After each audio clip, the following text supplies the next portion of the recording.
کہ اسلام ایک پیشے کو ناپسند کرتا ہے اور وہ ہے مانگنے کا پیشہ، ہاتھ پھیلانے کا پیشہ، سوال کرنے کا پیشہ، اس کو ناپسند کیا ہے۔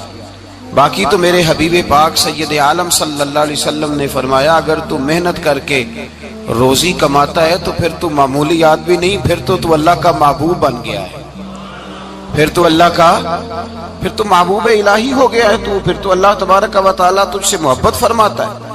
اگر تو محنت کرتا ہے، مشقت کرتا ہے، آگے بڑھتا ہے، روزگار کے لیے نکلتا ہے، پھر تو اللہ کا محبوب ہے۔ نبی کریم علیہ السلام نے مزدور کو جو سب سے بڑا درجہ عطا فرمایا، سب سے بڑا مقام عطا فرمایا، وہ یہ ہے، کسی صحابی نے پوچھا یا رسول اللہ صلی اللہ علیہ وسلم سب سے اچھا کھانا کون سا ہے؟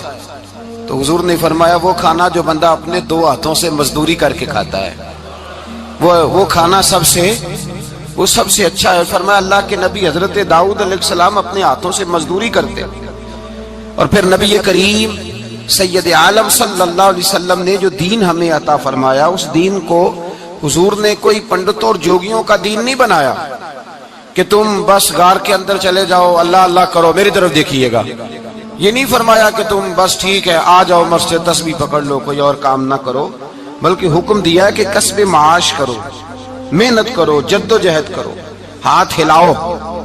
قرآن مجید فرقان حمید نے کہا وَجَعَلْنَا اللَّيْلَ لِبَاسًا، رات تمہاری پردہ پوشی کے لیے بنائی گئی ہے، رات تمہاری پردہ پوشی کے، وَجَعَلْنَا النَّهَارَ مَعَاشًا، اور فرمایا دن تمہارے رزق کمانے کے لیے بنایا گیا، جد و جہد کے لیے۔ حضرت عیسیٰ علیہ السلام کی ایک نوجوان سے ملاقات ہوئی تو فرمایا تو کیا کرتا ہے؟ کہنے لگا میں عبادت کرتا ہوں۔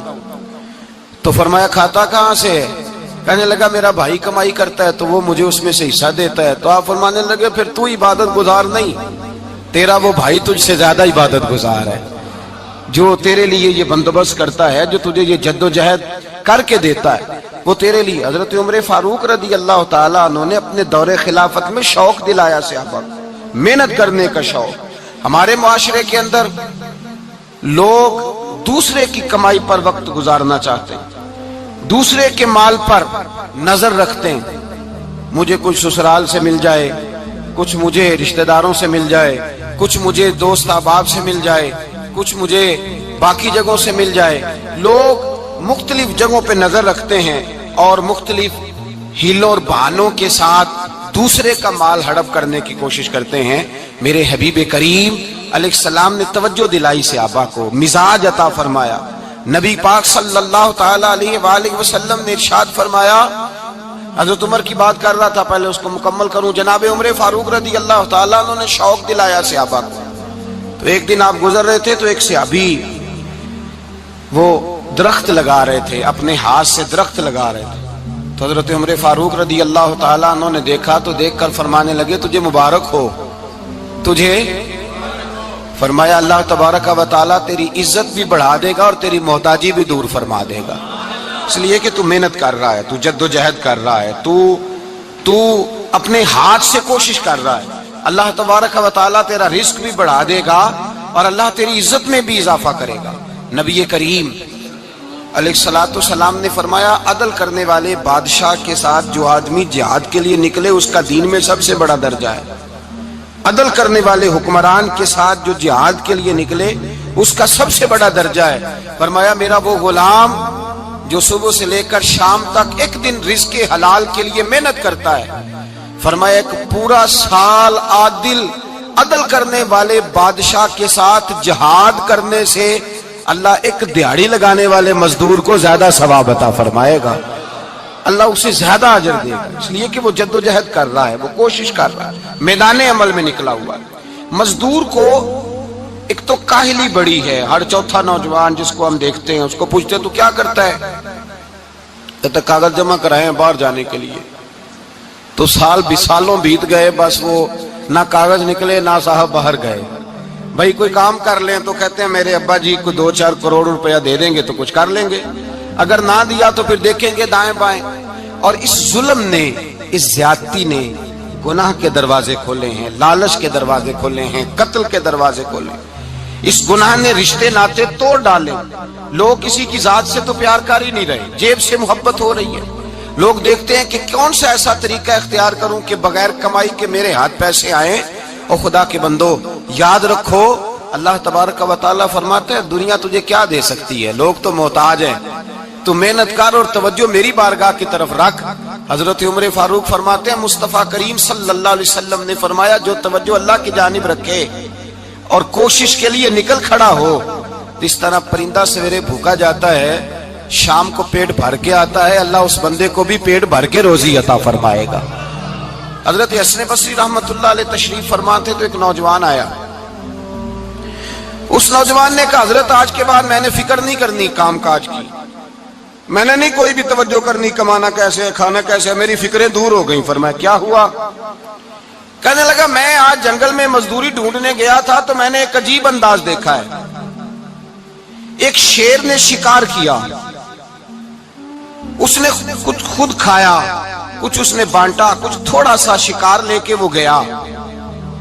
پہاڑ کی چوٹی پر ایک لومڑی بیٹھی تھی, وہ لومڑی دونوں ٹانگوں سے معذور بھی تھی, آنکھوں سے اندھی بھی تھی.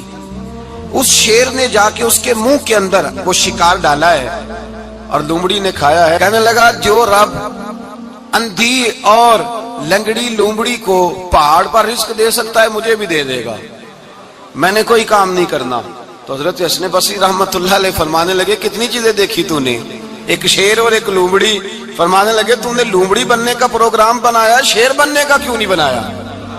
تو شیر بننا, خود بھی کھا دوسروں کو بھی کھلا, تو نے لومڑی بننے کا پروگرام بنایا ہے. مزدوروں گویا حضرت حسن بصری فرما رہے ہیں کہ مزدور لومڑی نہیں ہوتا, مزدور تو شیر ہوتا ہے. مزدور تو یہ تو شیر ہوتا ہے, شیر. اس کا مالک جو جس نے اس کو دیہڑی پہ رکھا ہے وہ بھی مزدور کی کمائی کھا رہا ہوتا ہے, وہ بھی مزدور کی. تو مزدور تو شیر ہے, انہیں سر جھکا کے نہیں جینا چاہیے, انہیں سر اٹھا کے جینا چاہیے. یہ تو بڑے قیمتی وجود کے لوگ ہیں جو مزدوری کرنے نکلتے ہیں, ان کے کچھ حقوق ہیں, کچھ حقوق. ہمارے حکمران بھی حقوق کا تعین کرتے ہیں, کہتے ہیں 15,000 سے زیادہ, یہ جو بجٹ آیا ہے نا اس میں 15,000 سے زیادہ, کہتے ہیں مزدور کی تنخواہ 15,000 ہونی چاہیے. کتنی جی؟ 15,000 سے کون سا گھر چلتا ہے؟ ویسے مولویوں کی بھی اتنی ہے, اور میرے خیال ہے کم مولویوں کی 15,000 ہے, 10 کے قریب ہی ہے. اور اس کو بھی کہتے ہیں کہ تو بڑا کھاتا ہے, ارادہ ہے عید کے بعد تجھے چھٹی کرا دی جائے, بڑے خرچے ہیں تیرے مولوی. 15,000 روپیہ تنخواہ مزدور کی, گزارا ہوتا ہے؟ آؤ میں تمہیں وہ اس بارگاہ پہ لے جاؤں جس نے سب کو شانیں عطا فرمائی ہے. حضرت ابوبکر صدیق رضی اللہ تعالیٰ عنہ خلیفۃ المسلمین بنے. خلیفہ بنے تو سویرے, جس رات خلیفہ بنے سویرے سر پہ ٹوکری رکھی, منڈی کی طرف جا رہے ہیں. حضرت عمر فاروق رضی اللہ تعالیٰ عنہ مولا علی شیر خدا کو کسی نے بتایا کہ وہ تمہارا خلیفہ تو جا رہا ہے مزدوری کرنے, وہ تو جا رہا ہے کمائی کرنے. حضرت علی شیر خدا مولا کائنات جناب فاروق اعظم دونوں نے رستے میں روکا. کہ ابو بکر کہاں جا رہے ہو؟ فرمانے لگے کام کرنے جا رہا ہوں, مزدوری کروں گا, منڈی میں جاؤں گا, تجارت کرتا تھا اس کو جاری رکھوں گا, بچوں کا پیٹ بھی تو پالنا ہے.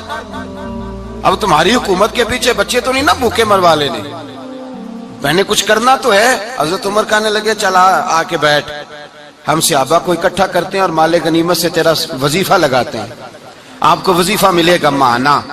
تو آپ بیٹھ کر کے مسجد میں تو ڈیوٹی کریں.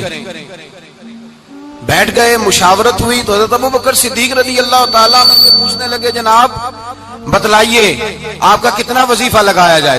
تو حضرت ابوبکر صدیق فرمانے لگے اتنا لگا دو جتنی ایک مزدور کی تنخواہ ہوتی ہے. تو ایک صحابی بول کے بڑے میٹھے اور دھیمے لہجے میں کہنے لگے ابو بکر اگر تیرا گزارا نہ ہوا تو, اگر تیرا گزارا نہ ہوا تو. حضرت ابوبکر صدیق فرمانے لگے اگر میرا گزارا نہ ہوا تو میں مزدوروں کی تنخواہوں میں اضافہ کر دوں گا, اگر مزدوروں کے گھر چلنے لگیں گے تو میرا بھی چلے گا, میں ان کی تنخواہیں بڑھاؤں گا صرف اپنی. تو مزدور کے حقوق کا تعین کیا. سب سے پہلے تو میرے نبی پاک علیہ السلام نے منع فرمایا, فرمایا جس کو مزدوری پر رکھو پہلے اس کے ساتھ اجرت طے کرو.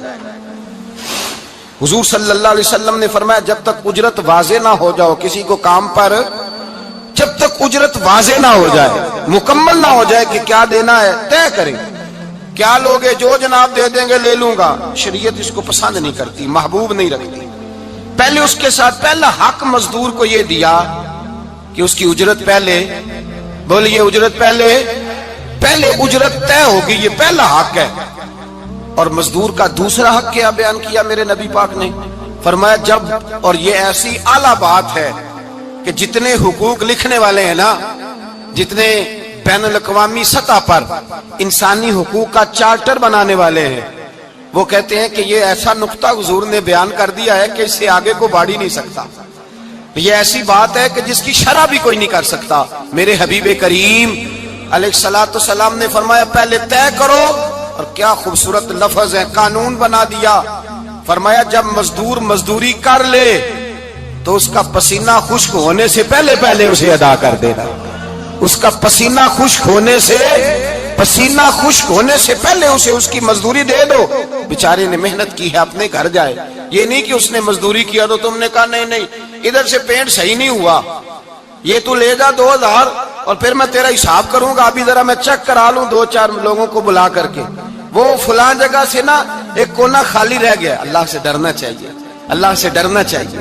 اگر اللہ تبارک و تعالیٰ نے 2-1 آدمیوں کو ملازم آپ کا بنا دیا ہے تو پھر خیال ہونا چاہیے۔ ایک صحابی اپنے خادم غلام کو مار رہے تھے تو میرے نبی پاک تشریف لائے۔ فرمایا کیوں اسے مار رہا ہے؟ حضور غلطیاں بڑی کرتا ہے۔ تو نبی پاک نے فرمایا جتنا تجھے اس پر اختیار ہے نا، اس سے کہیں بڑھ کر میرے رب کو تیرے اوپر بڑا اختیار ہے۔ کہا حضور یہ بڑی غلطی کرتا ہے، میں آخر کتنا معاف کروں؟ تو حضور نے فرمایا اتنا معاف کر جتنا میرا رب تجھے معاف فرماتا ہے۔ پتہ ہے تیری صبح سے لے کر شام تک کتنی کوتاہیاں ہیں۔ درگزر کا حکم دیا۔ پہلا حق یہ دیا مزدوری طے کرو، دوسرا حق یہ دیا پسینہ خشک ہونے سے پہلے ادا کرو، تیسرا حق یہ دیا کہ اس سے درگزر کرو، غلطی ہو جائے تو درگزر کرو۔ تو یا رسول اللہ مزدوری کتنی دیں؟ میرے نبی پاک بخاری مسلم حضور سید عالم صلی اللہ علیہ وسلم نے فرمایا مزدور کا حق بیان کیا نبی پاک نے، اور ایک بات ارشاد فرمائی تو اس کے اندر کئی پہلو، ایک حدیث میں کئی پہلو بیان فرمائے۔ حبیب پاک نے فرمایا جیسا تم کھاتے ہو ویسا ہی اسے کھلانا۔ کوئی نہیں، آپ شاید سو رہے ہیں کچھ حضرات۔ جیسا خود کھاتے ہو ویسا ہی، بھئی بس ختم ہو گئی بات۔ اتنی بڑی بات کر دی سرکار نے۔ کبھی دیکھا ہے آپ نے کہ مزدور کو ایسے کھلایا جا رہا ہو جیسا مالک کھا رہے ہیں؟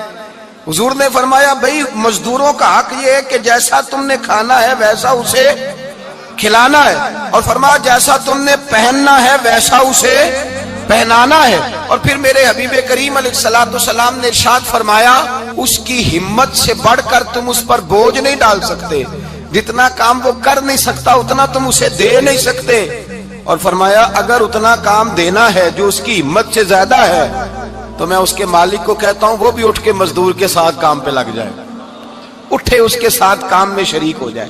مزدوری کا بھی تعین فرمایا، اور پھر اس کو کام کس مقدار کا دینا ہے، مزدور کو کس قدر زیادہ اس پر بوجھ ڈالا جائے گا، یہ بھی مصطفیٰ کریم نے بیان فرمایا۔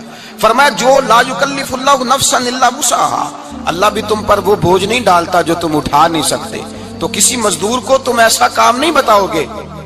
حضرت عثمان غنی رضی اللہ تعالیٰ عنہ ایک دن حضرت عمر فاروق سے کہنے لگے عمر بس کر دے یار، تیرے بعد بھی تو لوگوں نے خلیفہ بننا ہے، کیسے کوئی تیرے رستے پہ چلے گا؟ تو حضرت عثمان غنی سے جناب عمر کہنے لگے کیا ہو گیا؟ آپ فرمانے لگے کل میں دیکھ رہا تھا کہ لوگ باغ میں مزدوری کر رہے تھے اور آپ امیر المومنین ہو کے ان کا ہاتھ بٹا رہے تھے، ہاتھ بٹا رہے تھے۔ تو حضرت عمر کہنے لگے بوڑھے تھے، بیمار تھے، مزدوری کر رہے تھے تو پسینہ بہہ رہا تھا، کیا ہو گیا اگر تھوڑا سا میں نے ساتھ دے دیا؟